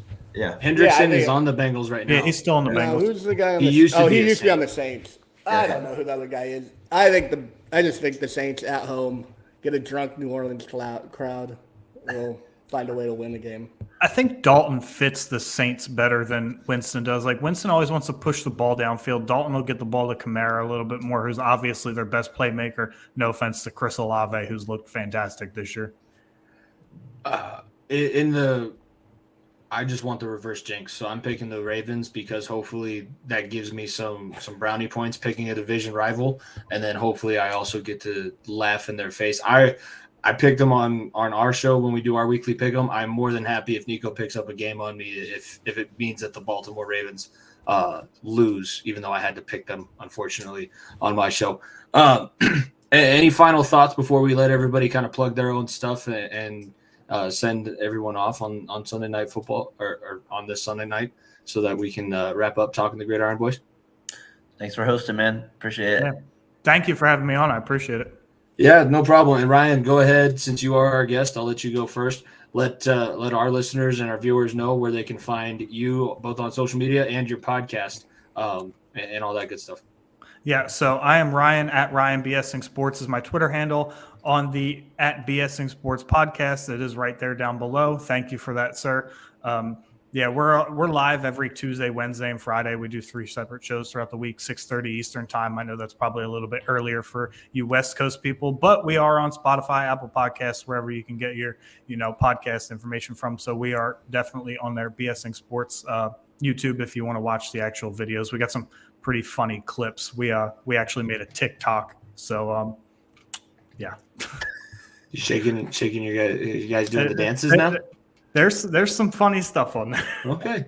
Well, I guess now I got to go check that out. Darren, Tyler, it's good to have both of you back.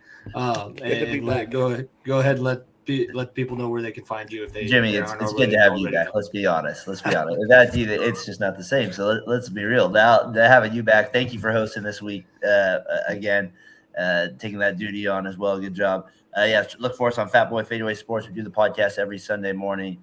We had a good podcast this morning. Talked a little NBA, touched on the NFL a little bit, and maybe touched a little bit on the World Series as well. Dusty Baker winning it. So check us out over at Fat Boy Fadeaway Sports podcast every Sunday morning. And again, thanks Jimmy for hosting it. Good to be back here talking football with you, Ryan. I feel like I see you every day now. What's going on? I mean, I feel Dude, like I still can't get, like, the first time I saw you, you had a beard. So I'm never going to look at you clean shaven and be like, that's the same Darren. Like, there's no way. Bearded Darren would have took the Ravens. Tyler, go ahead and plug your other podcast because I know you're on Fat Boy Fadeaway, but you got another show too. Yeah, I do. I am him. It's not consistent enough. It's just fun show I do with a buddy of me and Darren's, and it's all 49er related. If you're into football and the 49ers, check us out. And if you want to listen to myself and Nico every Wednesday, I host the Far End of the Bench podcast with him, and we are also I also host the Top of the Mountain podcast. So if you're a Division II football fan, go about every other week whenever we can fill up enough time with myself and Rev Coco, who's also been a guest on this show, the Talkin the Gridiron Variety Sports Network football show. I think this was a solid couple hours. Hour and 45, we hit on all the divisions, pretty much talked about every game. I kind of like this new format. I wasn't sure how it was going to go, but hopefully everybody enjoyed, and we appreciate everybody for joining us live. Be sure to tell your friends. Every Sunday is where you can find this show during the NFL season. Subscribe to the Variety Sports Network at Variety_Sports_ at FEOTB Pod for my show, at Fat Boy Fadeaway Sports, and also at BSing_Sports. Thank you all for joining us. Have a great rest of your Sunday evening, and have a good rest of your week. We'll see you guys next Sunday. Peace.